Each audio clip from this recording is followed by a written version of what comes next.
There is nothing in this world that makes me feel more alive than watching my son Dylan run toward me after school, his backpack bouncing his smile so wide it could light up the darkest room.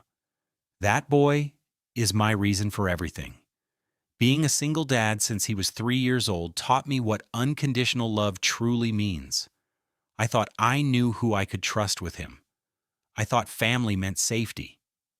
But I was wrong.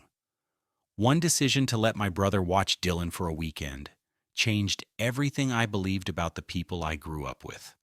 Before we dive into what happened, let me know where you are watching from today. Drop your location in the comments below. If you have not already, please hit that like button and subscribe to this channel.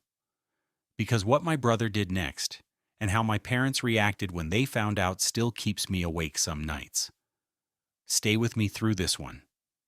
My name is Arthur. I am 34 years old, and I work as a software engineer in Austin, Texas. I have lived in this city for almost a decade now, building a life that I never imagined I would have to build alone. When Dylan was just 3 years old, his mother walked out on us. She sat me down one evening after dinner, looked me straight in the eyes, and told me she was not ready to be a mother. She said she had made a mistake, that this life was not what she wanted. And then she left. No dramatic fight, no screaming. Just a quiet goodbye, and the sound of a door closing behind her. Those first few months were the hardest of my life.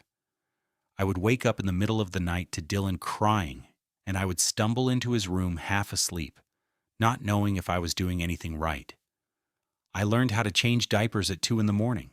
I learned how to warm up bottles while answering work emails.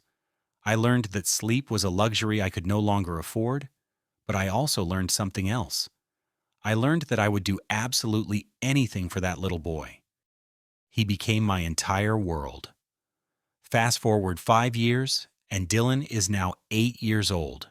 He is in 3rd grade, and he is the kindest, most thoughtful kid you could ever meet.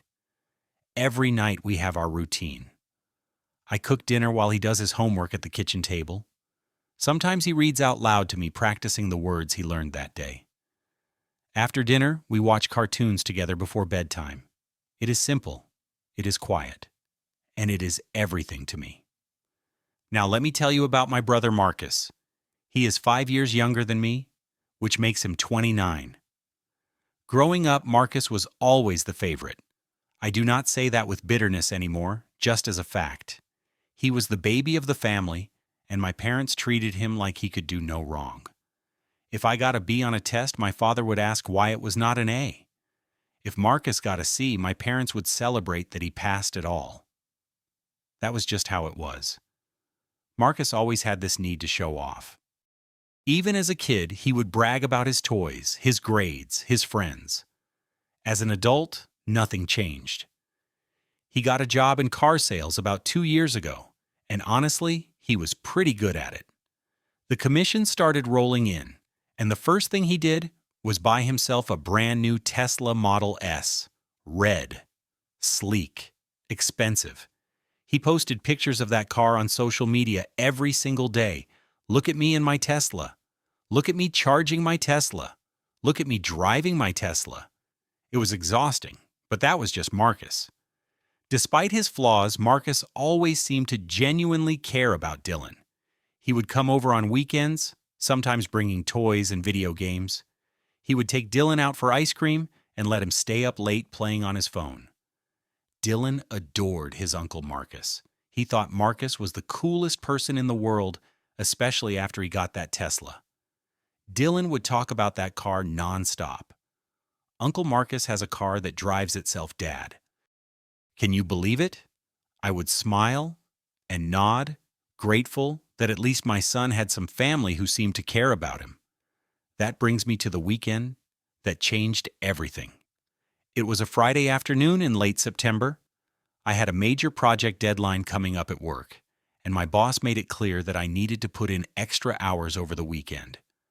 I was stressed trying to figure out how I was going to manage Dylan while working from home when Marcus called me out of the blue. He offered to take Dylan for the entire weekend, Saturday morning to Sunday evening.